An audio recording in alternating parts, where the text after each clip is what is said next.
I was doing a little AFKing in this world to get this nether wart to grow, to prepare for this episode, and I ended up dying. And lightning burnt down part of this house, and most of our barn. But I didn't lose any of my stuff, and we had a wandering traveler show up, so at least we got that going for us.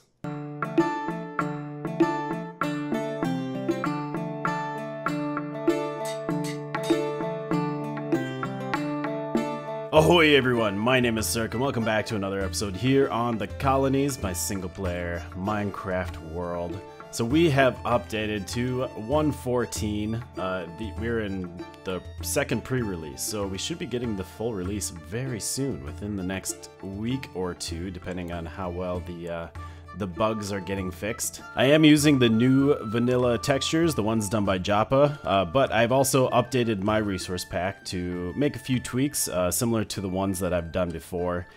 So we have like shading around the logs, I've redone some of the crop colors, and quite a few other little things.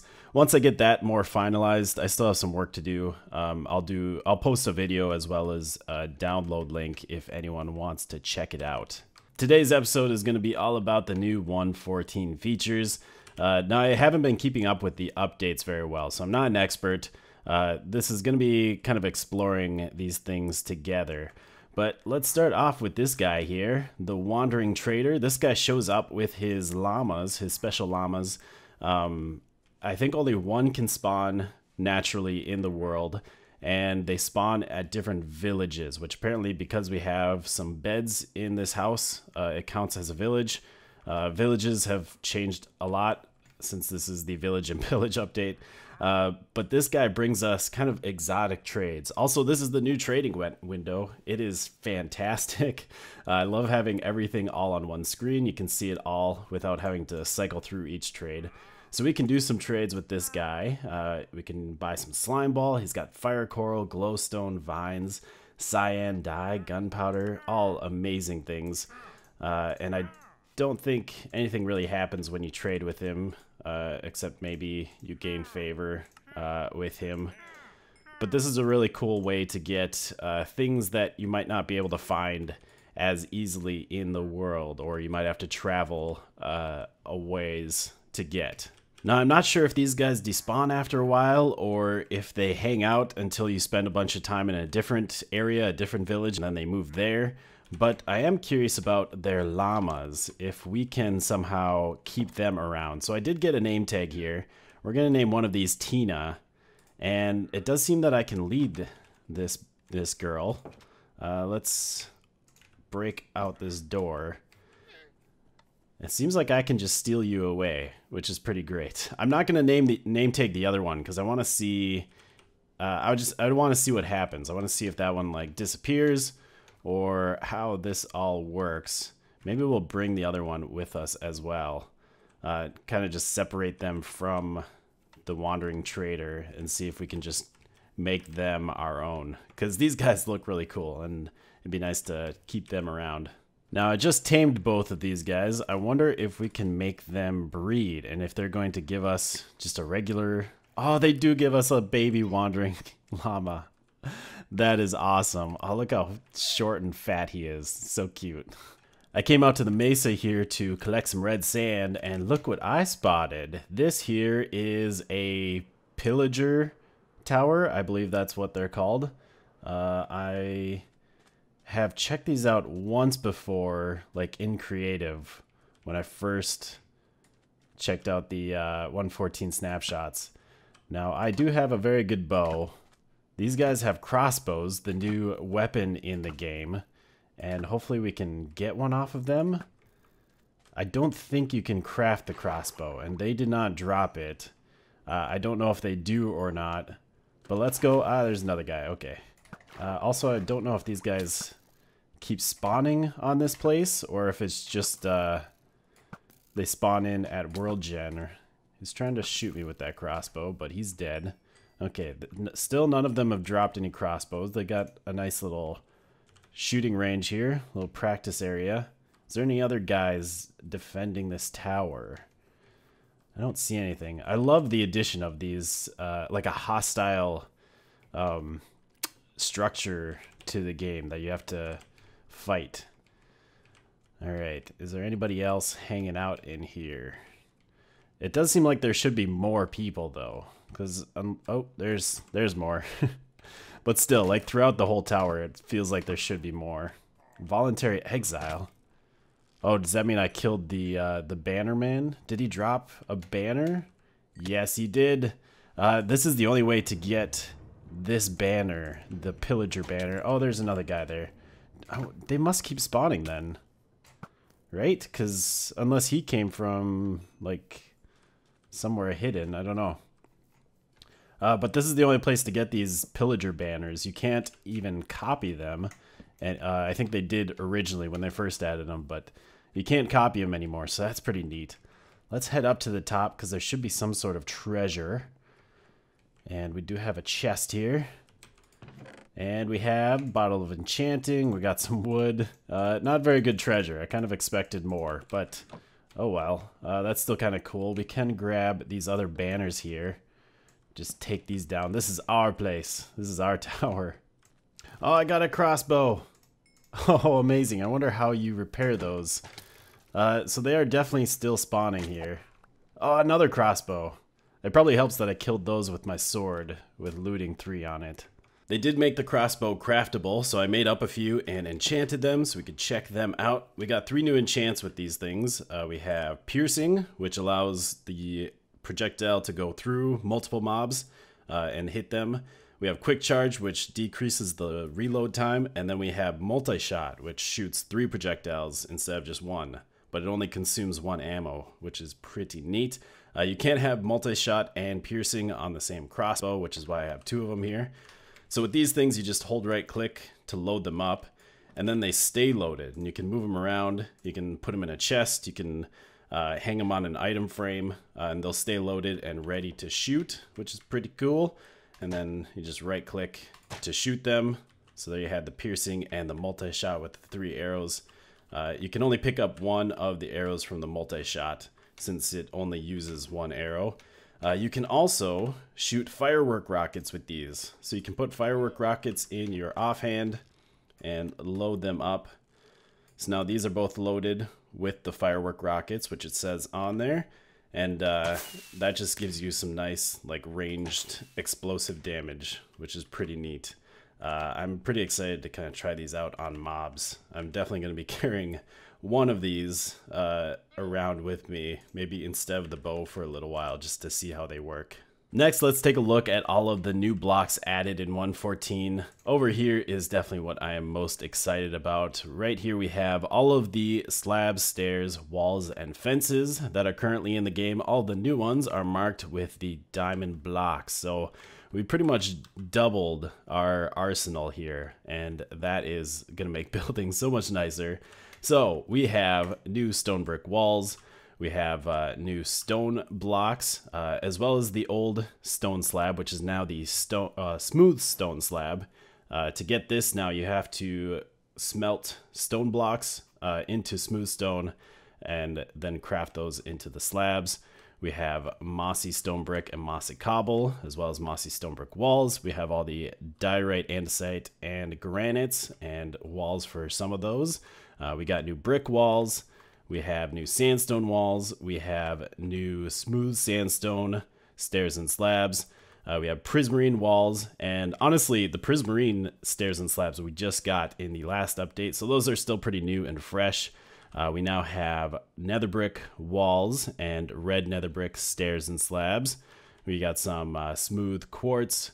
We have endstone stairs and slabs, as well as endstone brick walls.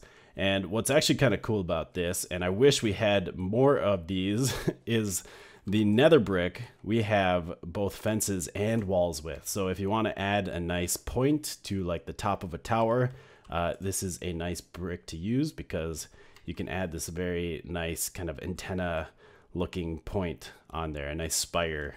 We also have several functional blocks added to the game. Now, most of these have a player use, but they're also used by villagers. These will determine what professions the villagers have, and the villagers will actually come to these every day to work, and that's how they refill their trades if you trade them out of an item. So let's work our way through them. First, we have the barrel, which is, I'm so excited to have this in the game. You know, something that looks like a barrel and is also functional. It's the same size as a chest. You can also place this thing sideways, which is pretty cool. Next we have the blast furnace, which is twice as fast as a normal furnace, but it only works on ores. So it's nice to have for that specific purpose. Then we have the smoker, which is the same concept, except this one is for food. Let's grab some coal here. So again, smelts twice as fast, but only works on food items. We have the loom here, which is the new banner crafting thing table. You can't craft banners in a crafting table anymore. So you just stick in your banner and a die, and then you select what pattern you want to use. It'll give you a preview of the banner and the item down there. So now all of these patterns only use one die each, which is fantastic. There are some patterns though you need an actual pattern for, like the Oxide Daisy. So you can create this banner pattern here, the flower charge, stick that down here, and then you can add the Oxide Daisy to it. So now instead of using a daisy every single time, you can reuse this pattern. So you only need one daisy for every time for all of them. Then we have the cartography table here, which is used to make maps bigger and to duplicate maps. So if we make a map here, we can stick it in there, and then we can stick our paper to make it bigger, or we could stick another empty map and it would copy it. So you can't do that in crafting tables anymore. Next we have the stone cutter, which is used to cut stone, as the name suggests. So you can make slabs, stairs, and walls out of this. Now this thing is really useful because if you want to just make 2 slabs instead of crafting 6 of them out of 3 blocks, you can do that. Also, stairs with this are a 1 block to 1 stair ratio. You can still craft stairs in a crafting table, but then you're only going to get 4 stairs from 6 blocks.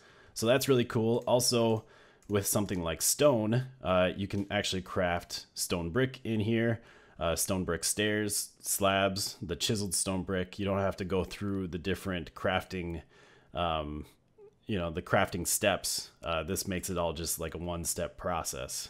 Then we have the grindstone, which is used to repair and disenchant. This basically takes the place of combining tools in your crafting grid. You can no longer just do this.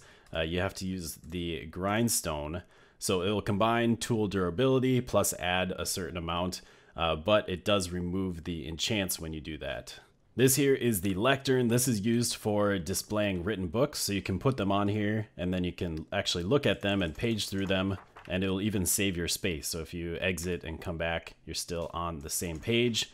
You can take the book off of here like that, put it back on. Really neat little item. Then we have the composter, which is used to compost any, excess plant items that you have, like saplings. I think like potatoes, carrots, wheat will work in here. Every time you right click it with these items, it has a chance to compost, and then you get a bone meal from it. I think it's maybe kind of a waste. Bone meal isn't that hard to get, but I guess if you have tons of saplings, it's a way to get rid of them. Then we have the smithing table and the fletching table, which do not have a use yet, except with the villagers. I believe next version, next update, they were hinting at adding a use for these.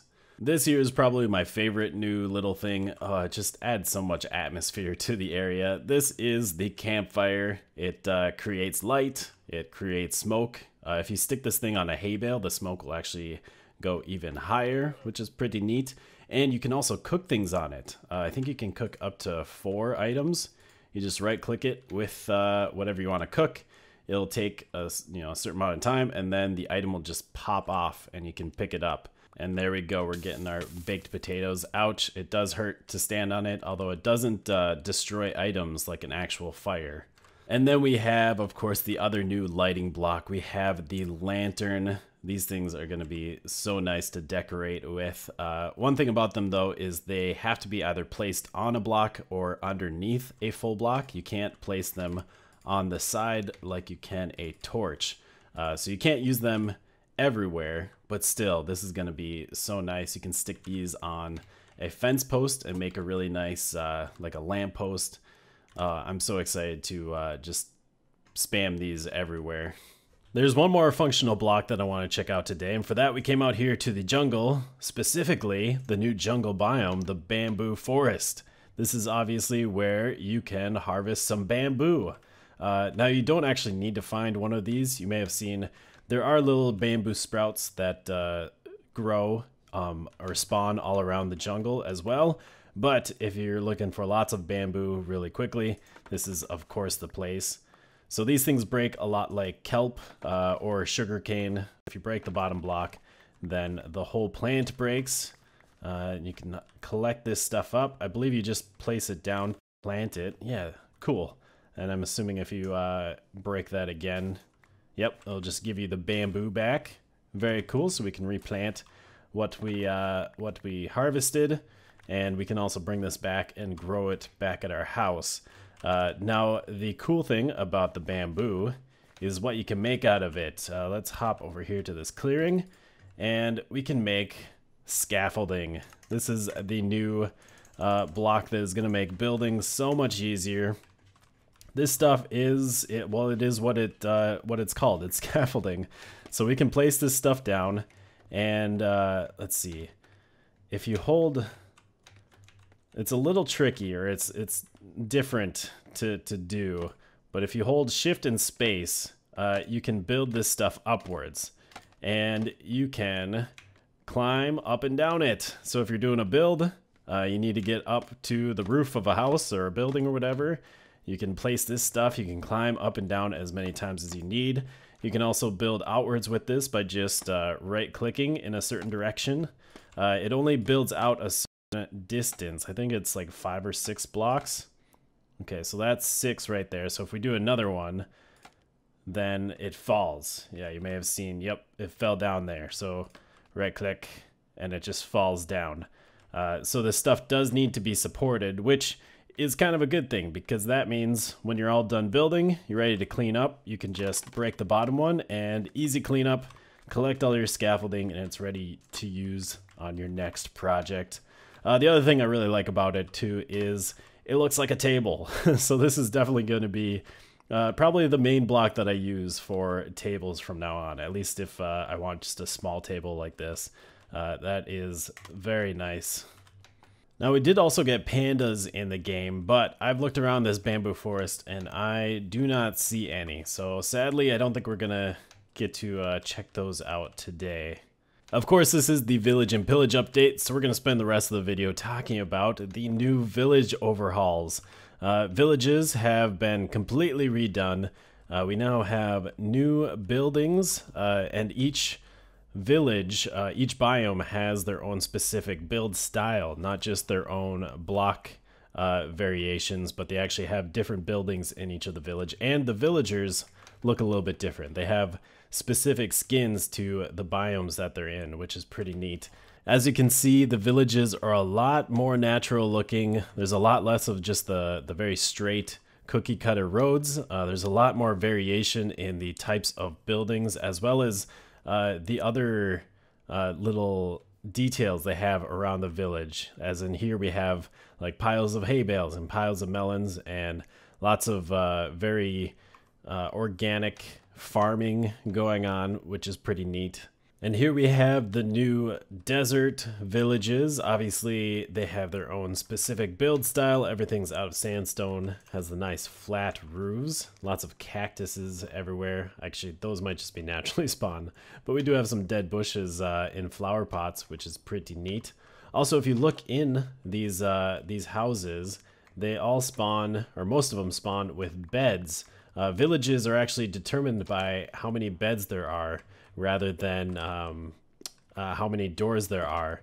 Every villager gets their own bed. Let's not let you die. Every villager actually claims their own bed and will return to it at night. So the number of villagers you can have in a village that will breed up is determined by how many beds you have. And then, of course, we have workstations that spawn in some of these. Can we find any? I think all I've found is this fletching table here, and working at it is, of course, a fletcher. which means most of these villagers I think are going to be unemployed right now. Like all of these you can't right click on. We do have some farmers tending to their farms. We have some compost bins. I think you need those for the farmers.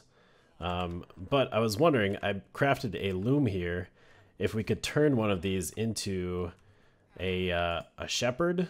Yeah, there we go. So this guy turned into a shepherd because now we have a loom here. So we could make a smithing table or a cartography table or a lectern, and we could actually force these villagers to be certain professions rather than them just spawning in with a certain profession.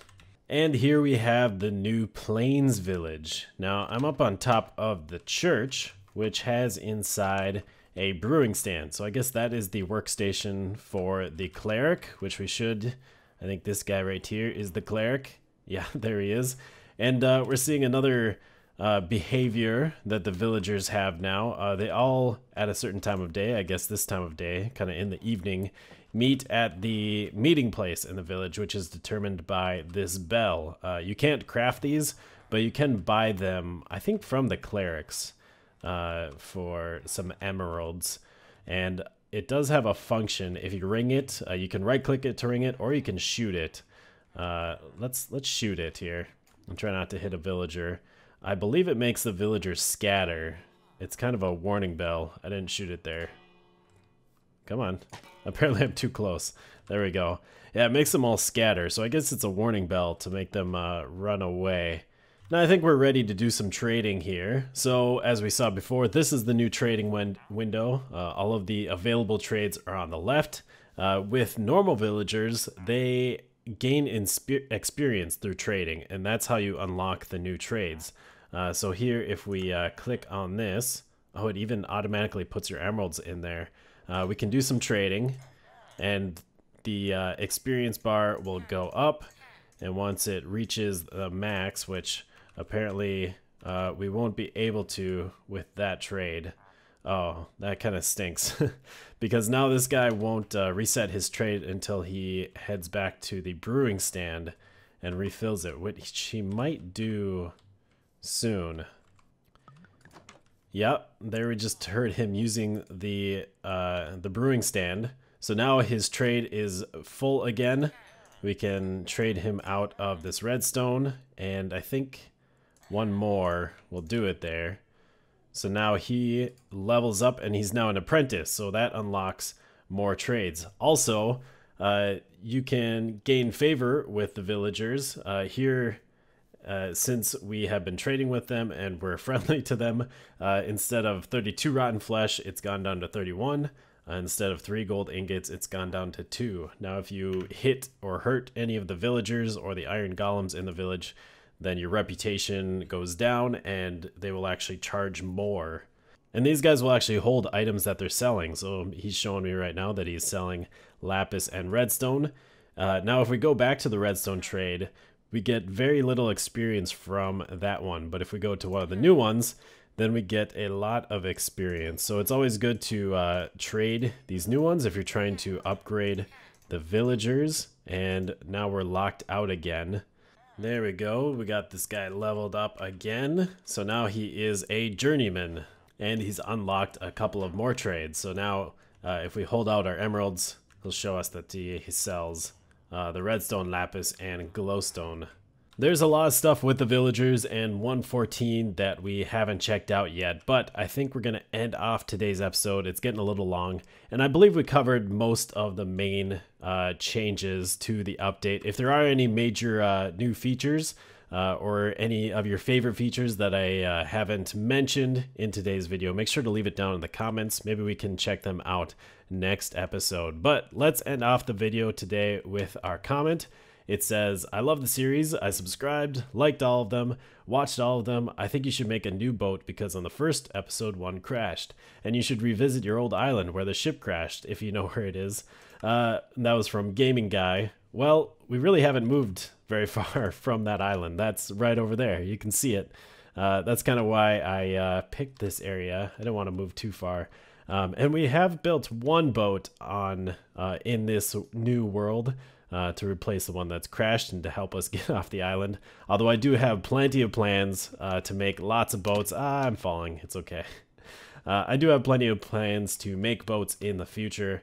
I want to set up a nice little port area down on the other side of the mountains there with lots of ships in there. And it'd be nice to just speckle some boats around the ocean. As well as I want to do a fishing village just north of here on kind of the stony north shore of this island. Stick a bunch of fishing boats up there. So don't worry, we will be doing more boats in the future. But anyways, I hope you guys have enjoyed this episode of the Colonies. We'll see you next time, and goodbye, folks.